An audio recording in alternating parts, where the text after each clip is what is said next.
Көріп отырғандарыңыз Бытығай кесенесінің жанында шеберханадан табылған ыдыс. Ыдыстың өзі балшықтан жасалған. Оның ішінде осындай қою зат құйылған. Бетін көріп отырсыздар ғой. Осылай кірпішпен жауған.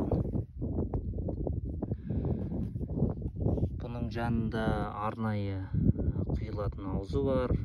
Ұстайтын ыңғайлы болу үшін қолға ұстайтын осындай ұстайтын жері бар.